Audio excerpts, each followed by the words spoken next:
Thank you, and we're going to start with questions from the audience. We'll begin with Mr. Golemon. Would the candidates please address an issue that they anticipate in the next legislative session specific to K through 12 education? Please share your interest in or opinion of this issue. Well, I would fathom that the Senate will go back to work and file the same school reform bills that they filed last time, and that this time they'll come over to a House that'll hopefully be a little more receptive, especially to school choice.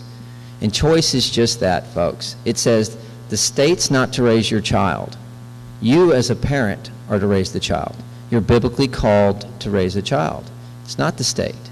And so we've got a backward system right now where we have a mindset of sort of drop child off at 3 and pick them up at 18, and that's not serving us well.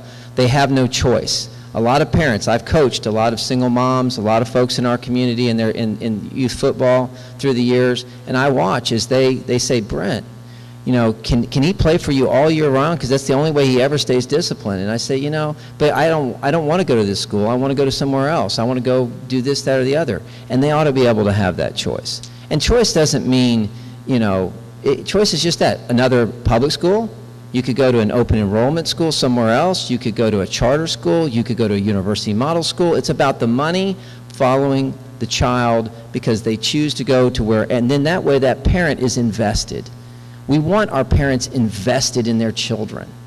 We don't want them saying, well, you know what, take them, I guess, because they have no other choice, and then they don't discipline them. And then you have all the problems. And choice also brings up, the focus is on teachers and not on anything else. We need to get back to where the dollars go straight down to the classrooms. In 1970, $2.50 went to a classroom, folks, for every $1 of administration.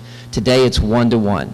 It's completely and totally backwards and upside down, and if I'm in the Texas legislature, I will work diligently and hard to see that Senate legislation get through the House. Mr. Cyrier. Education is the backbone for all our communities.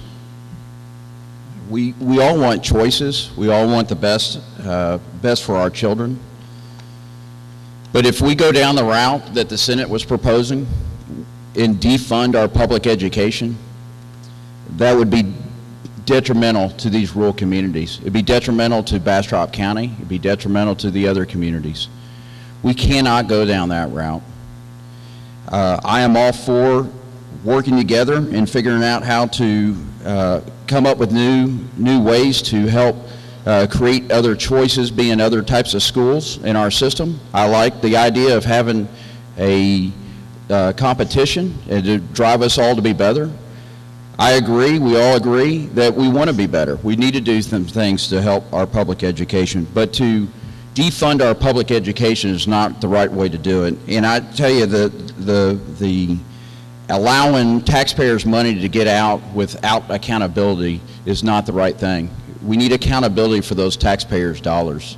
What Mr. Golemon is suggesting and what he's recommending is basically releasing those monies out for people to do whatever they need to do or what they feel they need to do. And that would absolutely hurt and crush our public school system. Mr. Golemon, you have a 30-second rebuttal. Well, I checked the fiscal notes on those bills. They're revenue neutral. If anything, they're revenue positive. Some of them actually put more money into public education, and that's a big fight in and of itself. You know, you take the child out but leave more money for public education. There's some people that say, hey, let's not do that. But, you know, I guess the part that caught me the most was, you know, parents don't know what they're doing with their children. How can we trust them to do the right thing? I disagree. I believe parents love their children.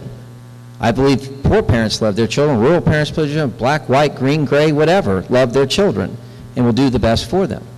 Difference of opinion.